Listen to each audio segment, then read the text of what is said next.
یو سړی بصرې ته یو سړی و طالبانو له بصرې نه وایي مکې مکرمې ته راغی حج دپاره. نو هلته په مجلس کې عطا بن ابي رباح هم ناست و. عطا بن ابي رباح ناست و. نو دې سړي وایي ویلې چې له بصرې نه راغلي و چې ما له حسن بصري رحمه الله نه داسې اورېدلي دي. حسن بصري داسې ویلې چې په چا کې دا 3 خصاله موجود سول، لکه دې حدیث کې چې دا 3 خصاله دي، دا چې چا کې موجود سول زه وایم چې دا منافق ده. په هغه معنا منافق ده چې کفر ده، حقیقي معنا باندې دا منافق ده. سړی راغی له بصرې نه مکې ته، د حج موسم دلته د حج په موسم کې د عطا بن ابي رباح مجلس ناست.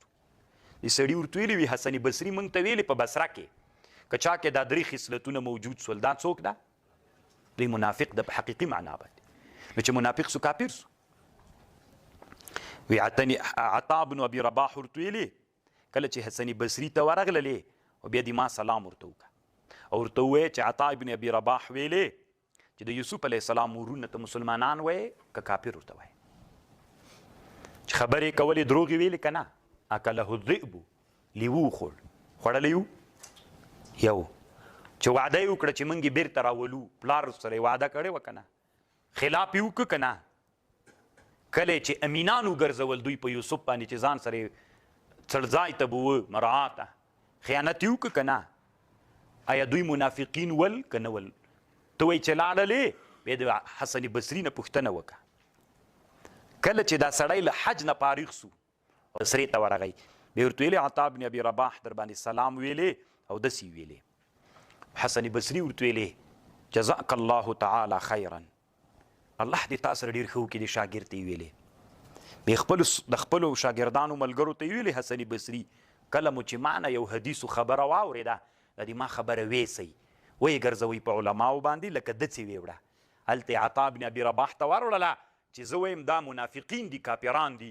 هغه بیرته ماته ویلې چې دوی کې ته اوس څه وایي، مسلمانان یې بلې که کافر یې بلې د یوسف علیه السلام ورونه. نو بیا وایي چې ما نه مو خبر واورېده حسن بصري ورته ویلې ویسئ علماو ته. نو هغوی چې څه خبر پکې وکړل نو هغه بیرته ما ته راوړه. نو که ښه خبره وله زه به یې واورم. نو طالبانو بیرته خبره همغه جي ته راغلله. کله چې یو سړي کې علامه د نفاق موجوده سوله نو دا منافق ده که نه؟ نو منافق یو حقیقي معنا باندې چې هغې ته منافق شرعي وي، د منافق شرعي نه ده. نو اطلاق ولې د نفاق ورباندې سوي دا نفاق عرفي ده یو. او یا دا جواب دا د طالبانو دوی باندې چې اطلاق سوی ده د نفاق دا نفاق عملي ده او یو نفاق طالبانو اعتقادي ده. هغه نفاق اعتقادي کفر ده. دا کم نفاق ده؟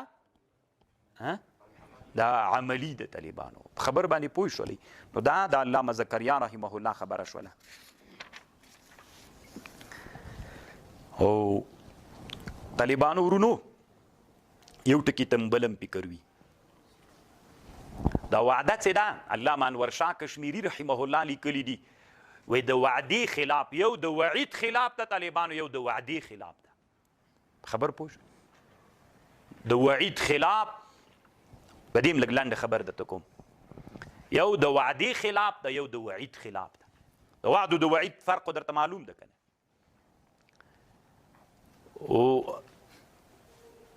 وعد د ښه شي، وعید په بد شي باندې له چا سره وعده کول.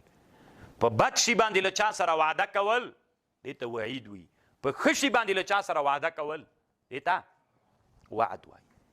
د وعد او د عهد په مابین کې فرق ده. د عهد د دواړو طرفونو نه وي او وعد د یو طرف نه وي.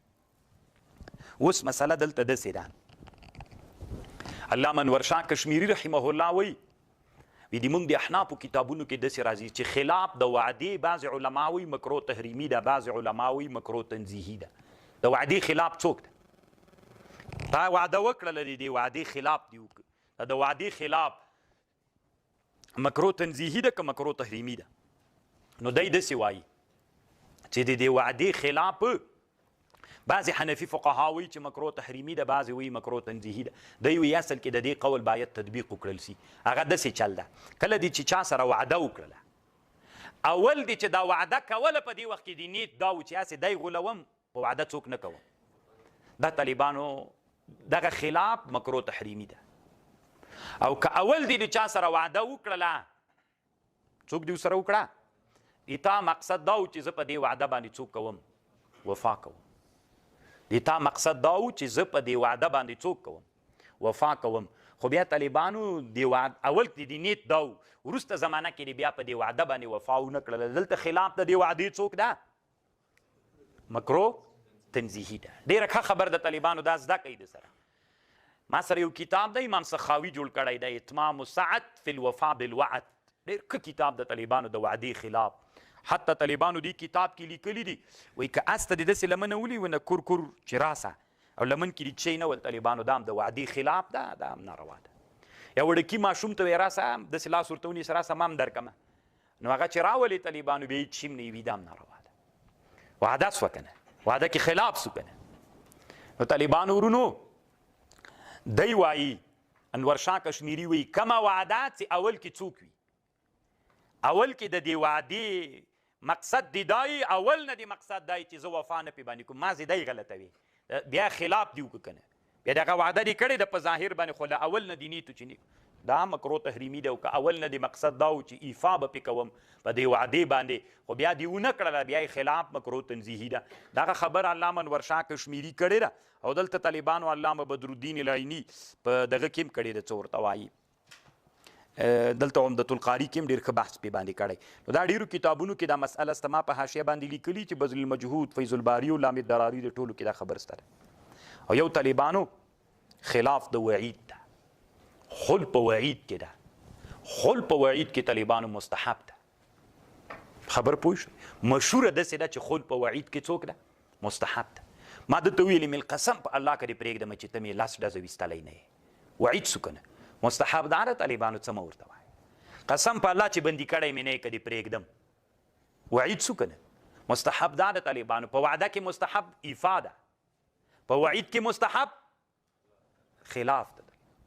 دا مشهوره داسې ده. طالبانو شامی کې یو مسله باندې بحث کوي، شامی او د مونیې یو شارح د ابن امیر ها داسې دعا کول، ای الله پاکه ټول مسلمانان جنت ته ننباسي، ای الله پاکه د ټولو مسلمانانو ګناهونه وبخي، یا الله پاکه ټول انسانان جنت ته ننباسي. دا دعا څنګه ده؟ دغه مسله په دې باندې بنا ده، ای الله پاکه ټول مسلمانان چیرته ننباسي، یا ټول انسانان جنت ته ننباسي، د ټول انسانانو ګناهونه معاف کړي. دا څوک ده؟ دا الله وعید کړی که نه؟ زه به ډېر انسانان جهنم لأملأن جهنم منک، له تا نه و هغه څوک چې نو اوس طالبانو الله وعید کړی ده. خل په وعید کې خو ته وایي مستحب ده.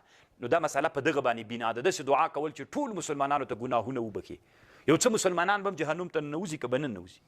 نو که ته وایي ټولو مسلمانانو ته د ټولو ګناهونه بخښنه وکړي، دلته طالبانو علما دا مسله په دې باندې بنا کوي. دا د عقایدو مسله ده. علما په دې باندې طالبانو ډېر اوږده بحثونه کوي، هم تر دغه مسئلې پورې تړاو لري. نو دا طالبانو بله مسله شوله. نو الله عز وجل دې موږ او تاسې له دغه د نفاق د علامو نه وساتي. نو دا د نفاق علامې سولې چې کله یو سړی دغه علامې په سړي کې موجود سولې، نو په هغه سړي کې د نفاق نښې موجودې سولې. منافق ده نه، اطلاق ولې ورباندې د نفاق سوی ده؟ نو موږ دوه جواب وکړل، یا نفاق عرفي ده شرعي نه ده، او یا نفاق عملي ده اعتقادي نه ده. طالبانو بس ده.